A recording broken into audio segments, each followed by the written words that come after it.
Hello and welcome to my second video, and thank you so much for all the views I had on the first one.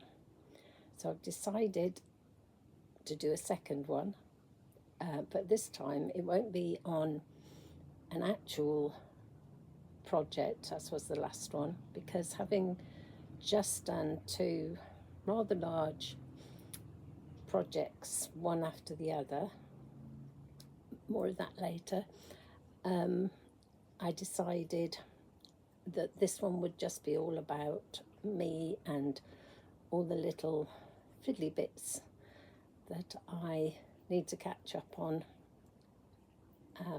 and finishing off, because I have so many different bits and bobs on the go at any one time. It's also about coincidences. So this morning I actually got a like back from Cafe Facet Studio on a remark I'd made on his Facebook page, and coincidentally one of my finishing off jobs that suddenly jumped into my head, having done the first dressing gown day robe, was that years ago in the Cafe Facet glorious knitting days, I so loved that cardigan on the front, and I was always drooling over it and hoping to knit it one day, and I never did. But what I did make was a shawl in the style of Cafe Facet, and this is what I'm going to be telling you about, and this is the first little job that needs finishing off to go with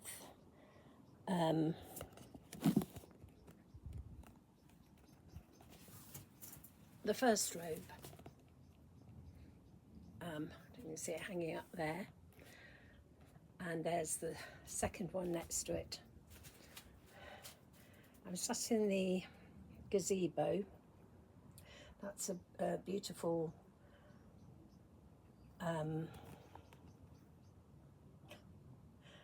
cantha quilt that I bought when there was a quilt day in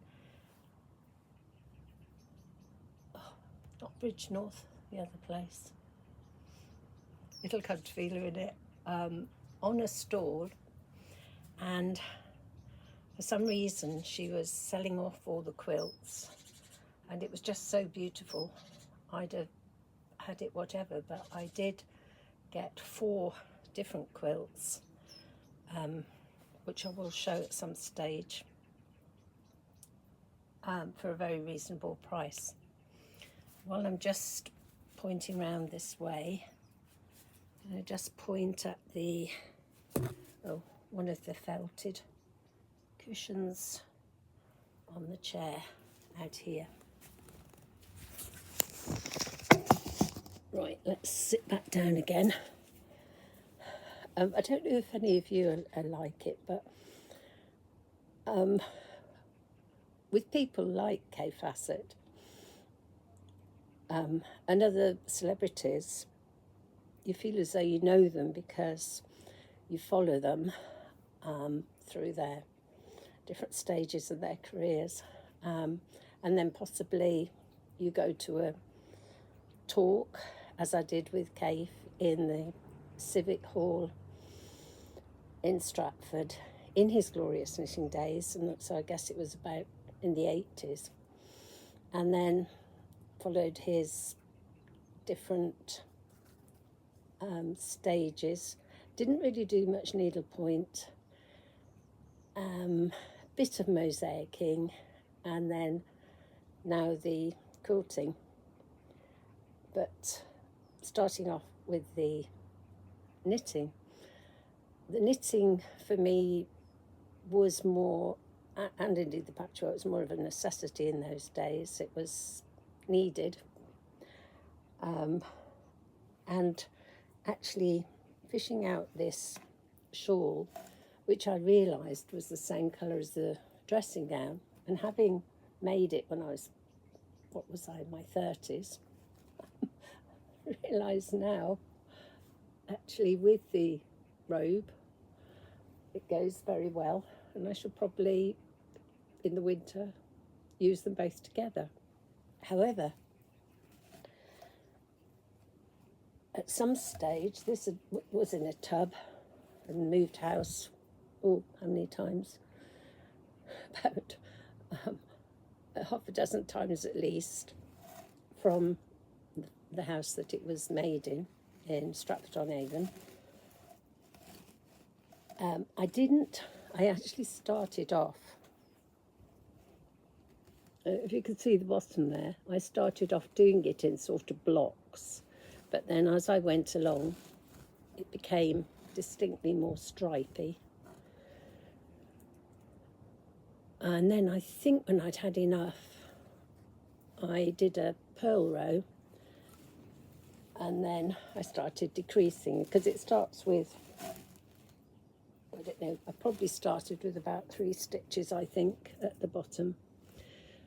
And then, I don't know, so really probably when I'd had enough, or perhaps run out of wool, I don't know. Like the early patchworks, it's just so wonderful to get this out and see all the wool in it and the memories of the wool. And oh yes, that was a tank top I made for one of the girls when they were primary school, and 2 of them are in their 50s now, so it's lasted well. However, needs a wash, and at some stage I had unpicked the backing, so I did yesterday sew the backing back down again, this blue thing that I knitted on the back. I think I'd got ideas of perhaps turning it into a poncho or doing something different with it. Oops, it's another hole. I am wondering how long it's going to last. I'm just picking it up now. It's gone into another little hole. I might have to take the backing off and sort of knot some of these holes together. I think possibly, I never know whether it's the moths or the spiders that get to it. So I must remember there's a little bit there that needs redoing. However, ages ago I had an Egyptian cotton. Apparently my uncle had bought it back from Egypt. I think he was in the parachute regiment, and it was a beautiful white bedspread, had this fringe all the way round. When I inherited it, it was a bit grubby, so I gave it a wash, and I probably put it in the washing machine rather than hand wash it more carefully. And the fringe all the way round, it was just got so knotted, I ended up having to cut it all off and just leave it with a little tufted fringe. So when I fished this one out, and this is what I'm doing at the minute, I had, in my weaving days, we'd had a day on fringes at the bottom of woven garments, and there are lots of different fringes that you can do. But with this one, I'd just been plaiting it, and I was experimenting last night, knotting the plaits together to do more of a fringe. But then I think we decided that just the plaited fringe was better. We did actually like the fringe as it was, and it may go back to that. But at the moment, while it's being washed, which I will carefully hand wash it, I think I'll roll it in a towel and dry it flat, because although some of it is acrylic, I don't know, possibly about 50% in those days would have been 100% wool. And certainly I can tell by the texture of some of it that's got a bit matted that it is wool. So that's what I'm going to do first job. And then when I've finished and repaired, I'm going to have to take,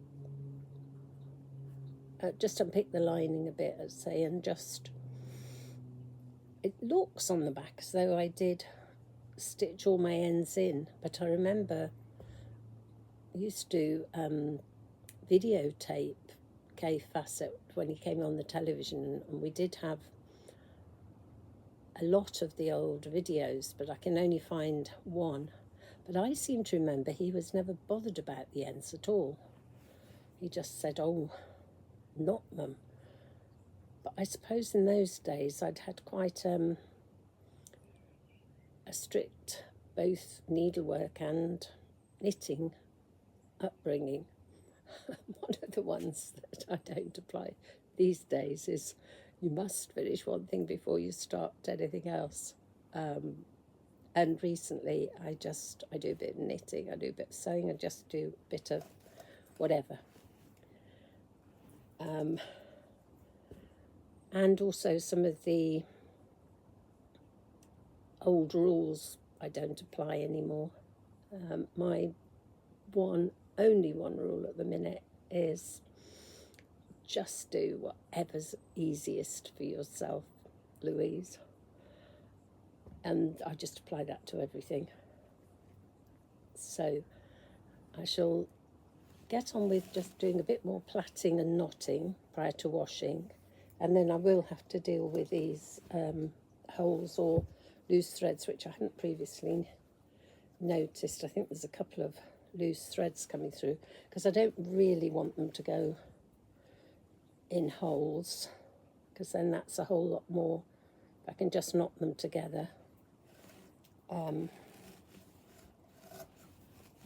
Before they go in holes, because the last woolen thing I tried to, oh gosh, what's it called?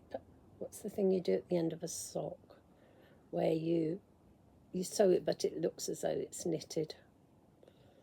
I can't remember the word for that either. I'm not doing too well today with my words. Bridport was the place I was trying to remember, not Bridgenorth, Bridport. That was at the start. And I tried to think of the word for the end of the socks, but never mind, that will come to me. Yeah, so before they go in holes, I shall take a bit of the stitching that I've done, turn it inside out, and just deal with any loose knots or bits that look as though they're wearing out on this. With the fringe, there were just a couple that I've had to replace, but I have still, I meant to show that as well at the same time. I've got a big tub of in my craft room. I'll perhaps remember to put that on the start of the next section. Big tub of oddments of blue wool. So because of how it is, I can just, in fact, if I could remember the word, I could probably just repair any bits. But it's quite funny that something that I made as in my 30s is now going to come into its own, how many decades later? Bye for now. The Kay Fassett shawl spread out, hanging from the line. I decided not to dry it flat because I don't mind if I do stretch it a bit longer. And also have to admit I did spin it dry. I hand washed it and did put it in the washing machine to spin it dry. going on the theory that whatever's easiest, to actually roll it in a towel and then have to dry the towel as well when it's a bit threatening with rain today. It's the open gardens here in Wimborne this weekend, and although we're not opening, we, in a previous place we lived in, did organise a open gardens and scarecrows festival. Our garden is a bit unsafe with all the stairs in, and we haven't got the side gate put in yet, so it probably wouldn't work to open, but just trying to put a bit of colour in the front garden and tidy up a bit. This bed has been beautiful, just at the side of the pavement here, with Emmy's gazanias and the roses. The 3 yellow ones were our golden wedding roses. I actually bought all 3, but said they were from the 3 girls when we moved in here. Hello again. Although this second video was supposed to be about bits and pieces that I'd let go doing the robes, and then my cave facet obsession, as I call it, with the robes. So in the first bit I did, which I must apologise for because I'd been cutting the hedge in the morning and then sat down outside to just make a start, I mispronounced cave facet's name twice. I forgot all my words and it was a bit of a mess. So I don't know whether I'll leave that bit in as my introduction or do another one. But I treat it a bit like knitting, that there's no such thing as mistakes, you just adapt and carry on. So that's probably what I'm going to do. So here's the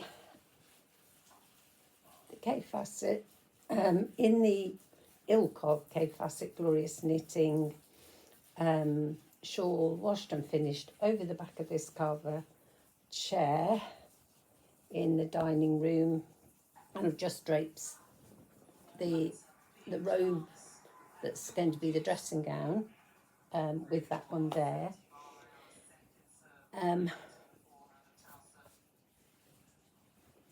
Over here I've got the second beach robe, which I'm now using as my template.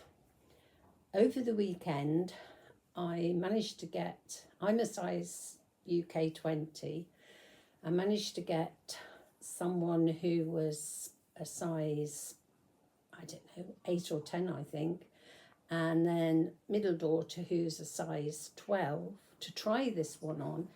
They are all the same height as me, approximately 5'6". And what I was sort of pleased to find out really was that the 4x6, what are the 8.5-inch squares for the back panel with the pleats in at the top are absolutely fine, because at the front it's wrap over, so the slimmer they are, the more the front gets wrapped over. So then if I was going to make one for someone who was shorter, I would make it 4 rows with 5 squares in. So a bit more of that later. But that this sort of is almost one design fits all. I wasn't going to do any more robes after finishing these 2, but and I was going to concentrate on, which I will probably do in between once I've done this second robe, but I did want to just do a short video before I'd got too far on this latest one. So the latest one is Indian print squares. I haven't got, apart from the sleeves, I haven't got, oh hang on, that's pinned. I pin to say what they are, because I've got so few choices of fabric. Oh, it's a lovely hot day here, and just a bit of a roar. I've got Wimbledon on in the background, and we are going to the well, it's the Tivoli Theatre here, but it's also a cinema, to see the Salt Path shortly. So I was just trying to squash this in before I got on too far with sewing squares together in this latest one. So I have already made the 2 sleeves, and not knowing my right from left, I've got to label them. And what I've found, because there hasn't been much choice with this one, is that it has been very difficult to not have 2 matching squares next to each other at the side, both sides, and also where the sleeve will join. And then what I was saying was, in this one I've only used they started off as 5-inch squares, but I think they go down to, I think they're about 3.5. We ought to measure them and be a bit more precise. So those are going to just go across the top to make the sleeves less full. But at the moment, they're the only ones that I actually deliberately cut that size. And all the rest I just did into the big squares. So this is going to have less variety in it. But I have picked out all the turquoisey and green and navy colours. It's all right, I can hear doors banging. It's Abby coming in, having done the watering. It's so hot here in the south of England at the minute, that the garden is still looking good, but fairly parched, and the drinks, the little bowls and bird baths, need constantly filling up every day as well. We've seen a lot of butterflies and birds in our little patch. It's been lovely. I do wish as well that I had taken my iPad with me to video some of, we had open gardens at the weekend, and do so wish that I'd taken, but again it was so hot, we were just going from the shade, if there was a seat in the shade, to the next garden. There were 20 gardens open, and unfortunately it was only the one day, and we'd have loved to have done it over 2 days, but only managed to do about half of them. But never mind, we went to the 2 new ones for 2025, which was good. So that is the right sleeve that I've made. The left sleeve's over there, and I'm just going to pause it for a minute. Let's just peg that back so as I know where I'm up to just show in a little more detail how I'm doing the sewing together, because these squares are a bit difficult to tell the right and the wrong side from. And then also the top and the bottom. So I use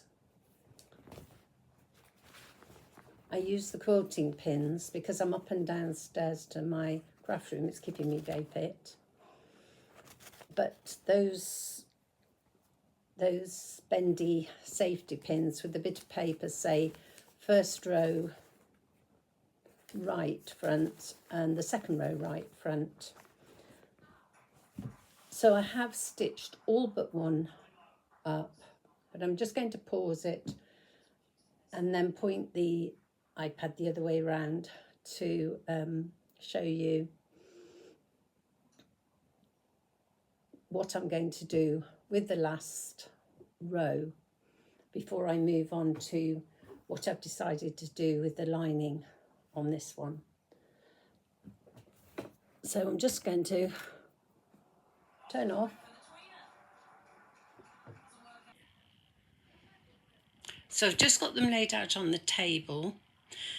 I've got the back already stitched and the left front stitched and the 2 sleeves stitched.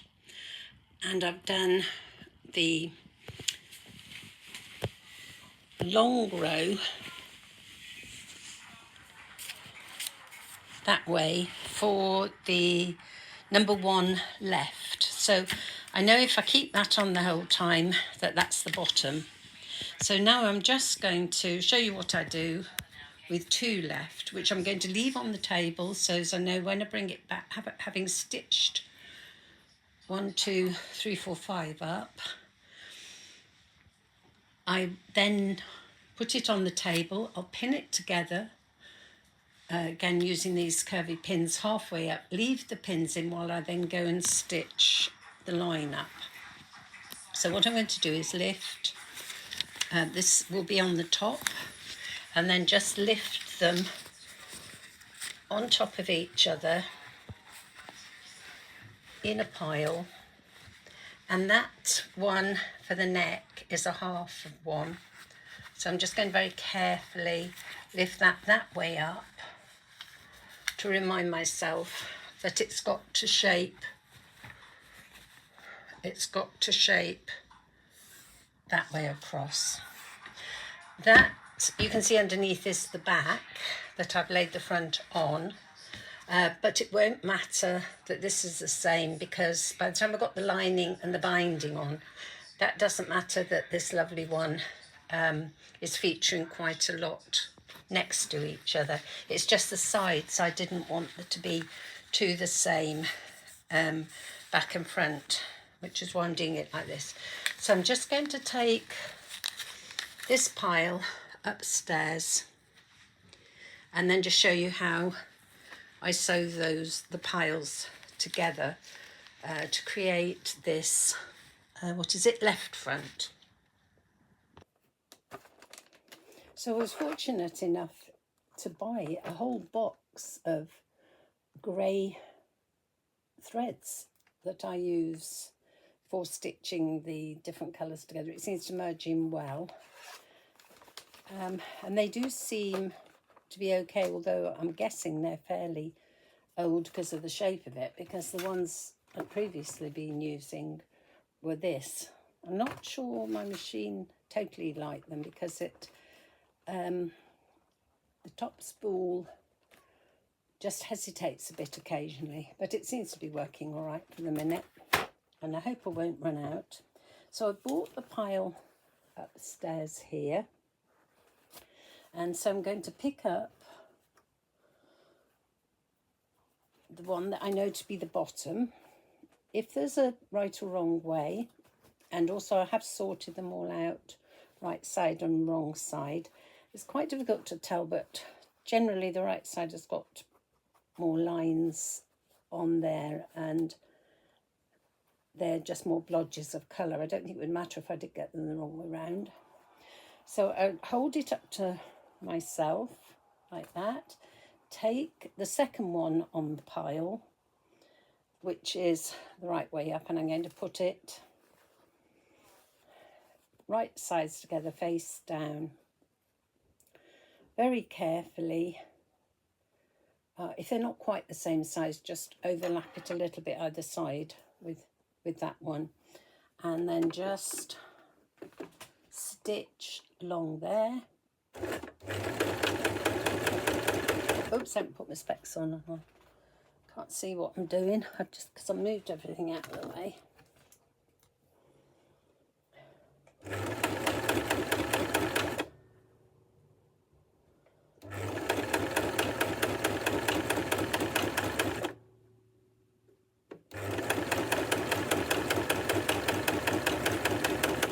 I use the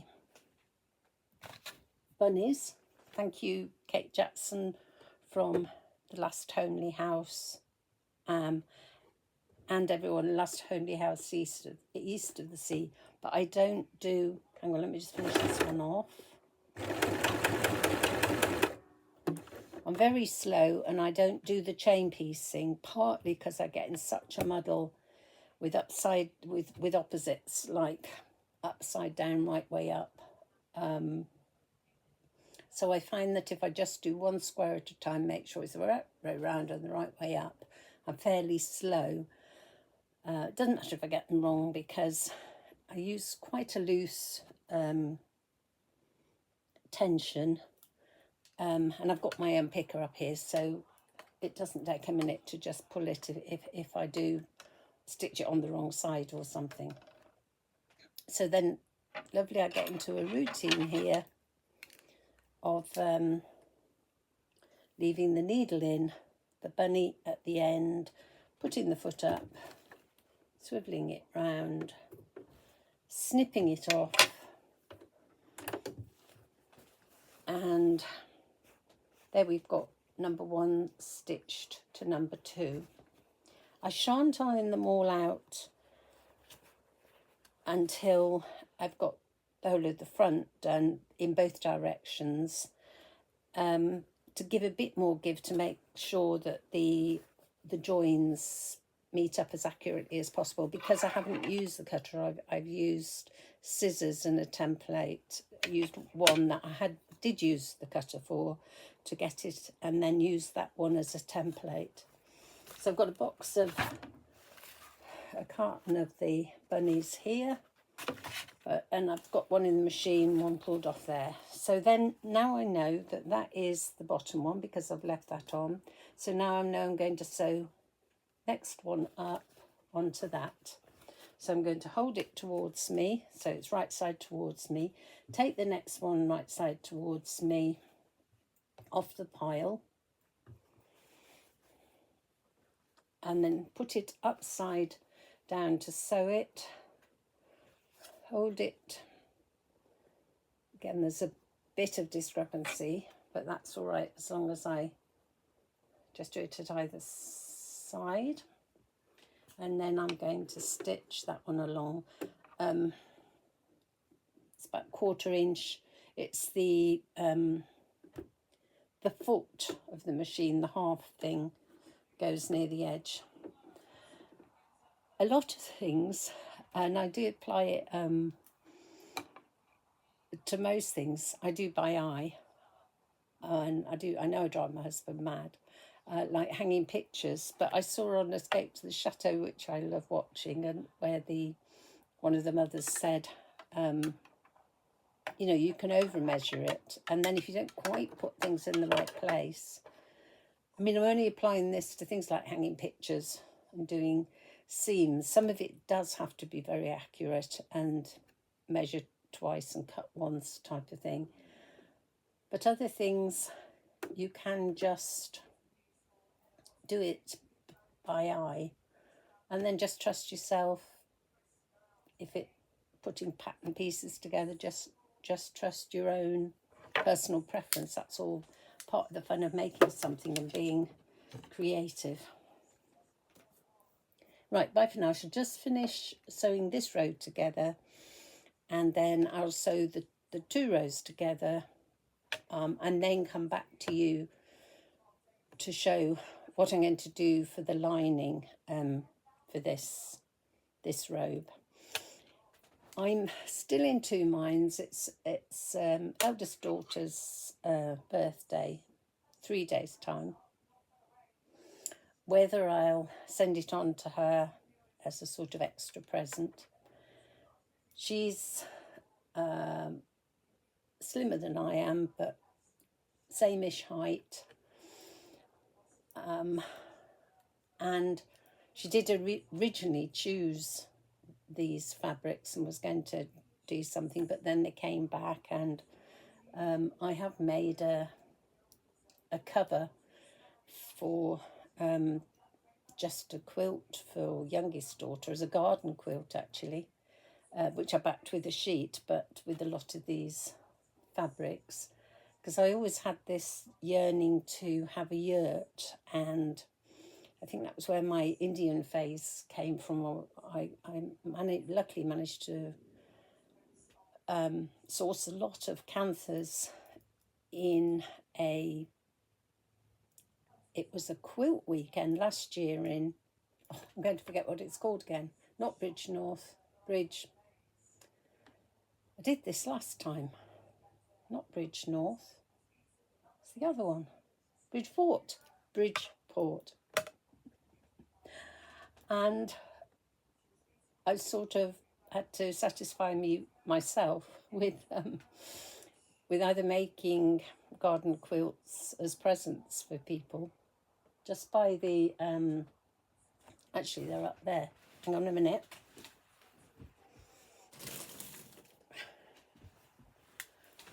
just by a 4.5 tog single quilt that's from Dunelm, and then make a cover for it, and then it serves as an outside on garden swings, or for the yard, or for out in the gazebo when it's a bit cooler. It's so hot today. It's really hot up here as well, even though I've got the fans on and the windows open. Right, I should just get back to sewing that up anyway, and then come back to you and show what I'm going to do on the lining with this one. Hang on, how do I turn this one off? So now we have all the pieces sewn together and pressed, and then what I have done is just put a line of stay stitching round the curve of the neck, and then just where have they gone, snipped some bits off just to make the binding come round better. The next thing to do, I've got the lining here all washed and ironed. It came from a garden sale from a sewing group, and again I've done the test on it. I think it is 100% cotton. You snip a bit off and set fire to it outside and see what the ash does. So what I'm going to do next is cut the lining pieces using the pieces I've sewn together as a template, so as they're exactly the same size. So I've got all the pieces cut out with their respective linings, and then on the back I've just, instead of gathering the bits at the neck, I've just done 3 pleats either side of the middle, there and there, and then just done a line of stitching to hold them in place for when I come to put the binding in. I've sewn together the first square at the shoulder back to the front, which is obviously easy on the patchwork right side. So I did the lining at the same time, so as I could measure exactly how long that seam would be on the lining side.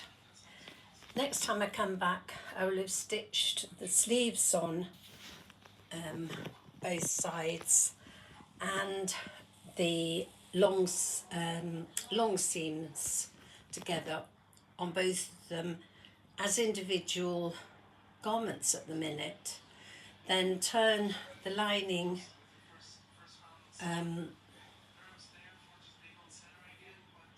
inside out, so as when I bind it all round, you don't see any of the seams.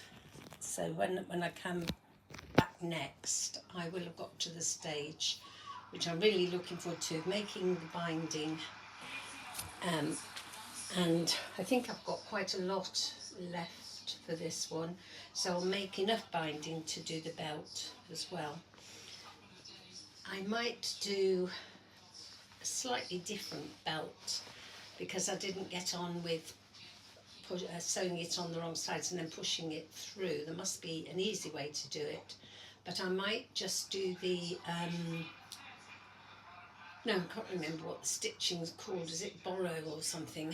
Just the in and out stitching on the belt, and also perhaps on the pockets instead of doing embroidered pockets. Right, excuse my wet rat-taily hair. I've just come out of the tub, but I just wanted to catch up here before I'd finished it all off and not reported on the various stages. I didn't really want this second video to be all about the robe, but it's ending up to be. With this one, with the decoration, I want it to be, and I still haven't looked up the word, but I've got my pockets all ready to do, and with a little insert, and I'm just going to do the running stitch, and I meant to check what it was called. I think it's called a borrow stitch, but I'm not quite sure. So there's 2 pockets anyway. I've made the belt all out of the same material and pulled it through with a safety pin. So I don't think I am going to do the double running stitch on here. I'm just going to make a tie back for the, and I'm going to call it cloth to frock. I thought I'd got some labels that said handmade by Louise that I was going to just stitch on this to make a hanger up, I think, because on the other ones I did the K-facet thing from the salvage of the material. But this one, although it's the Indian prints, I can't really attribute it to anyone, so it can go along cloth to frock. And I don't think I'll change my mind about what I'm calling myself, having discovered there's lots of other Louise Horns, and I'm Louise Horn with a little L and a little H. And also, if you put in cloth to frock, it doesn't really pull up what this is all about, but never mind. And then just quickly, I'd turn it round when I finished rabbiting on. When I did the first video, I was videoing ganzis to sort of fill in my background and noticed a lot of white, possibly could have been either spiders or moths' eggs on the one navy gansy. It was coming up a funny grey colour, and I kept sort of trying to get the video on it the right way. So anyway, I washed it, and then just to be on the safe side, it's been in the freezer for about 4 days, and now today, nice dry blowy day, it's been on the line. Hopefully that has got rid of any potential mites that are going to eat the wool, as they have done various things. Keep trying to we'll have lavender bags and lavender, those things that you put in wardrobes and everything, and sandalwood, but because we inherited all wool carpet, certainly the basement room seems to be quite a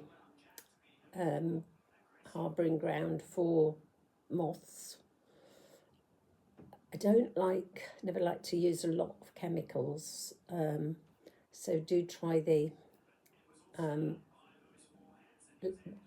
more natural things like the lavender.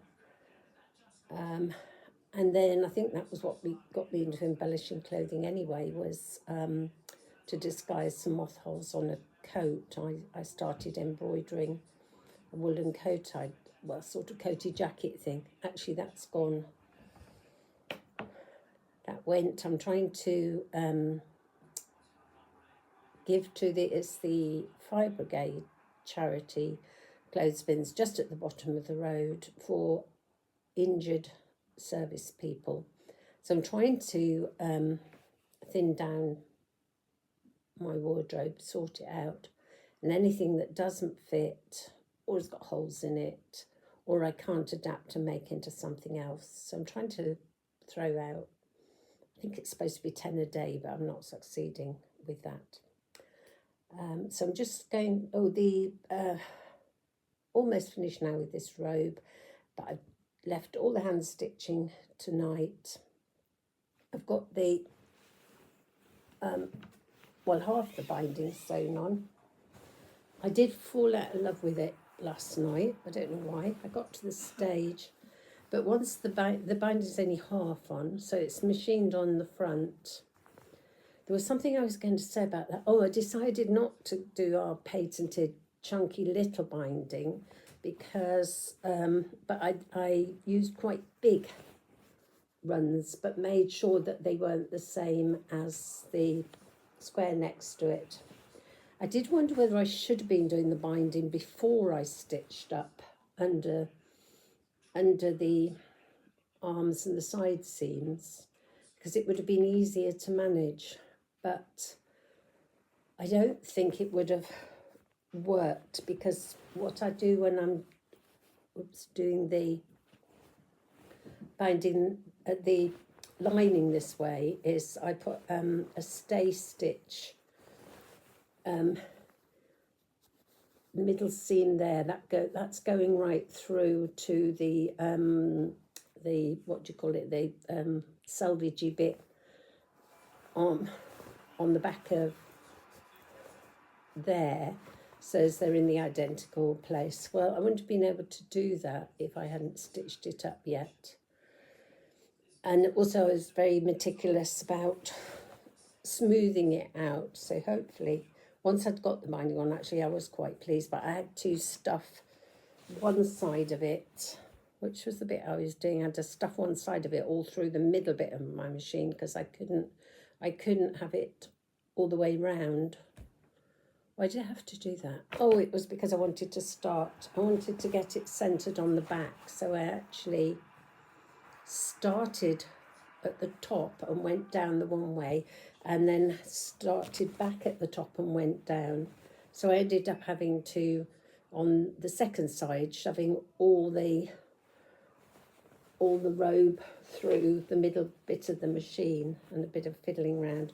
There was something else I was fiddling around with that I did want to just say because I'm always trying to find easier ways of doing things, or ways that I'm quite pleased with, but that are sort of minimum aggravation, if you like. So what was it? It was something that I was, oh, I know what it was. It was pushing the belt through. When I did it, so I decided to have the belt on the same material, so I got all the bits that were left and stitched it through on the wrong side on three sides, and then that created a problem of getting the safety pin out and pull the safety pin through. And it just reminded me, I think I've said before, that as a child my grandmother was a big sewer knitter, as was Mum, and I guess out of necessity, because I was one of 5, Mum made a lot of our clothes.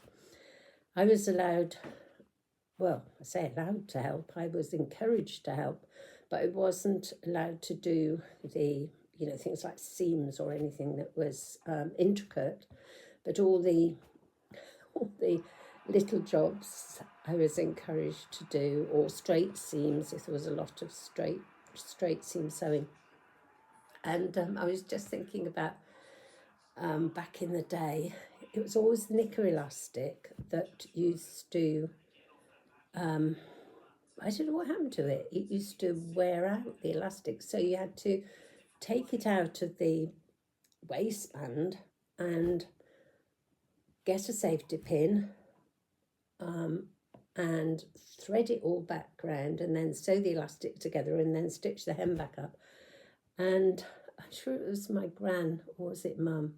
And it was always sort of a job that I would do, because they would say, oh, your fingers are smaller than ours and it's something you can do, we can't do it. But having pushed with a big safety pin, I was looking for a big nappy pin that I still had. And I was laughing to myself because my baby has just had her 47th birthday, but I couldn't find it. And I've had a tidy up, and I looked in the place where it's been for 46 years, and it wasn't there. So I must have tidied it up into some very logical place, but I couldn't find it. So the biggest one that I could find to push through, but I must have a look to see if there's some easier way of pushing it through, because it did take me about half an hour and of course you're only pushing it halfway through, because then you're pulling it through. Once the safety pin pokes out, you're then pulling the rest of it through. And I've just got to stitch the end to finish the belt off.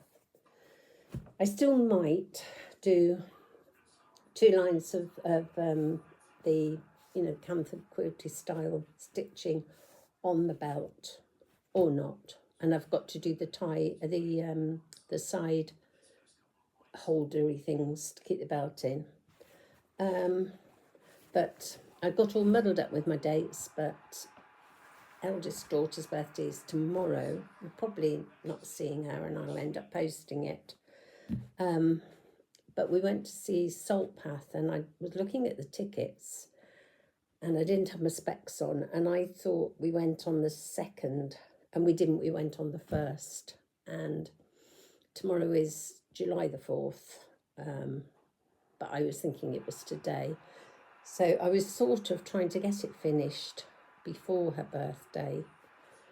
And then my thing with last year, I used to like to make homemade gifts for people's birthdays. Just so as I was thinking of them, and then I did get a certain amount of discouragement. Oh no, you can't give, and some of them were pretty awful actually. But I just think I quite like doing it. It means I'm thinking of the person. And then, of course, the popular thing to say now is re-gift it if you don't want it. So I'll always say that.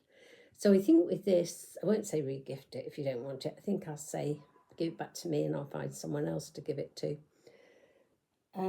Or I might hang on to it myself and wear it out, actually. Not as, first one was a day robe dressing gown. Second one was a beach robe, hot tub robe.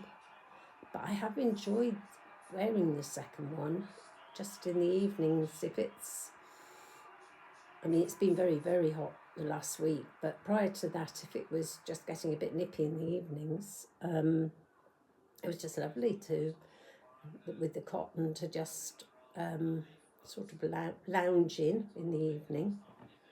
Oh, I got the sun shining. Sun's just coming through.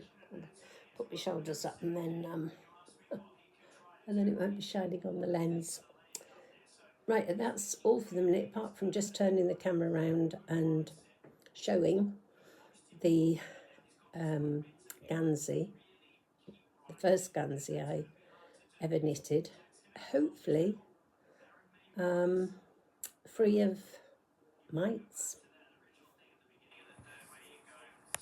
Whoops. There we go. One lovely, if you don't look too close, washed, frozen, defrosted Gansey, minus any mites. Go.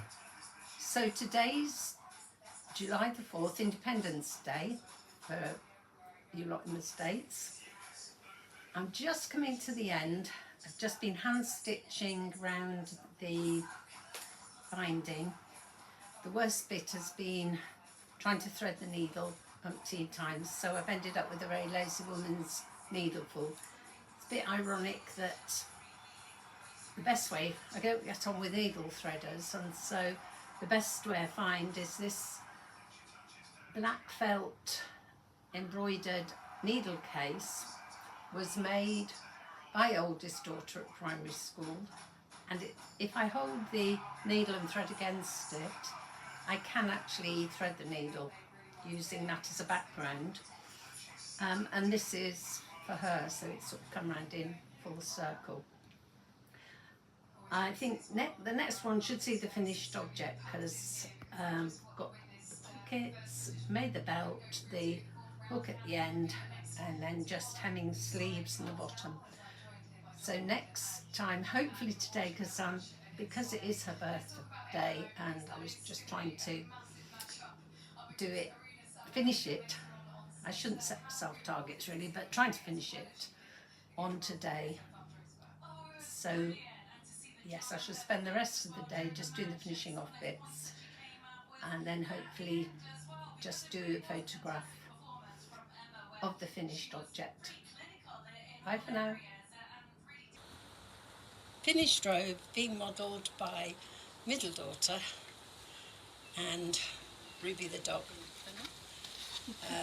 with the first few sweet peas that have come out.